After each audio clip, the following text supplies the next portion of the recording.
So ayun guys, bali welcome sa ating workstation ulit. Ayan. So, maulan. Ito pala yung project natin ngayon. Hindi pa nakikita pero utak to.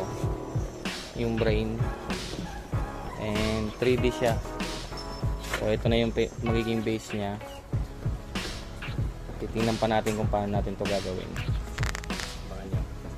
At dito nga guys, kasi simula pa lang namin, ayan tingnan nyo. Biglang umusok yung aking grinder.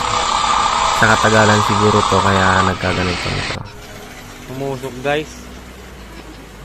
Nasira na yung pinakamatagal kong grinder. Siguro mga 3 taon na ata may git. Bumigay na. 3 taon na pa din na. 3 taon na namin tong ginagamit. So umusok na eh. Dito na ang problema. So yan guys, yan muna yung magiging armature niya.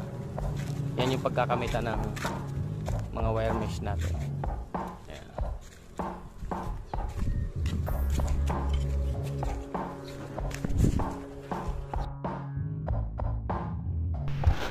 Ayan, tuloy tayo guys. Ito na nga pala yung binubuo namin. So bago namin balutan ng wire mesh ay nilalagay muna namin ng 1/4 na plywood. Alright guys, mag-paper machine na tayo.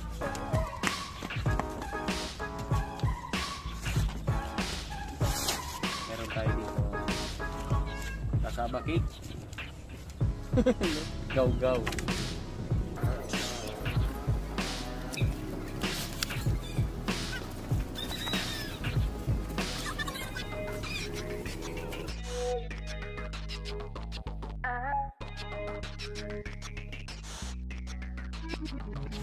So ayun nga guys, ayan napansin namin na parang sumasama yung lagay ng panahon. Kaya hindi na kami nagdalawang isip na maglagay ng tent para diretso kasi 2 days project lang naman to. So rush na naman. So ganun talaga ang panahon dito sa Bicol. Siguro kailangan talaga mag-adjust. Good morning guys, bali nagkakat na nga tayo ng gagamitin natin na wire mesh. Ito yung pambistayan. Ito yung gagamitin natin na pan-texture dito sa ginagawa natin project. So, bago yan magpapaya muna tayo and chia seed. Kinakat ko siya ng mga ganitong piraso.